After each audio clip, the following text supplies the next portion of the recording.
તાંત્રિક વિધિ કરવાના બહાને રૂપિયા પડાવનાર ઢોંગી બાવાઓ ઝડપાયા હતા. વિધિ કરવાના બહાને લોકો પાસેથી રૂપિયા ખંખેરતા બાવાની સાયબર ક્રાઇમે રાજસ્થાનથી ઝડપી પાડ્યા હતા. અડાજણના વેપારી પાસે ઘરમાંથી 7 આત્મા બહાર કાઢવા અને દટાયેલું સોનું બહાર કાઢવા 15 લાખ પડાવ્યા હતા. લોકોને ઝાંસામાં લેવા સોશિયલ મીડિયા પર જાહેરાત મૂકતા હતા. રૂપિયા ઓનલાઈન ટ્રાન્સફર કરાવતા હતા. પોલીસે મુનેશ ભાર્ગવ અને મનોજ ભાર્ગવની ધરપકડ કરી વધુ તપાસ હાથ ધરી છે.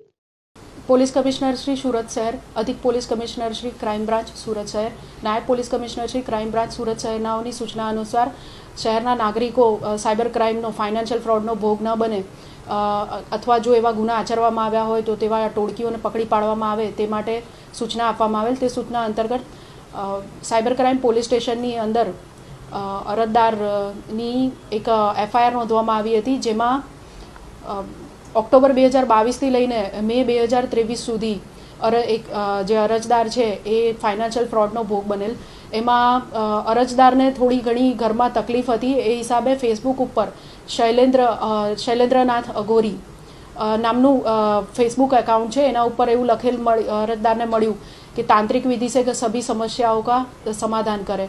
અરજદારને તેમાં વિશ્વાસ પડતા અરજદારે સદર એકાઉન્ટ ધારકનો સંપર્ક કરેલ. ત્યારબાદ વોટ્સઅપ પર તેમની સાથે વાતચીત થયેલ.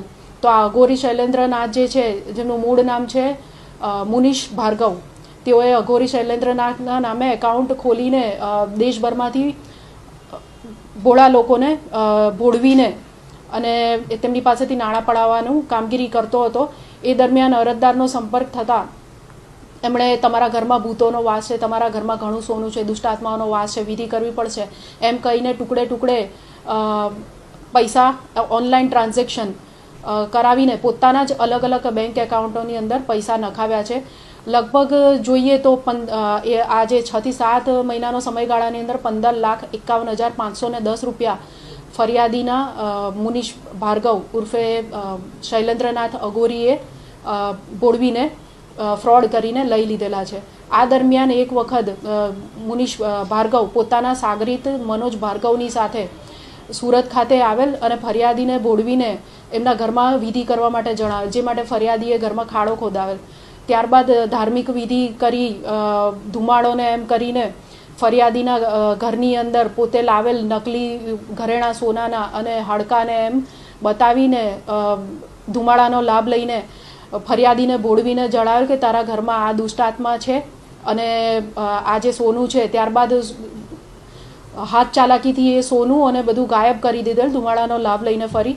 અને પછી આરોપીને એવું ફરિયાદીને એવી રીતના જણાવેલ કે તમારે જો વિધિ કરાવશો તો આ વસ્તુ તમારા ઘરમાંથી જતી રહેશે અને જેટલું સોનું છે એના કરતાં 100 ગણું સોનું તમને જે દેખાયું હતું એના કરતાં મળશે. એ દરમિયાન મનોજ ભાર્ગવ, જે મૂળ આરોપીનો સાગરીત હતો, એમણે તેનામાં પોતે આત્મા આવી હોય એવો ઢોંગ કરીને 108 બકરાની બલી માંગી.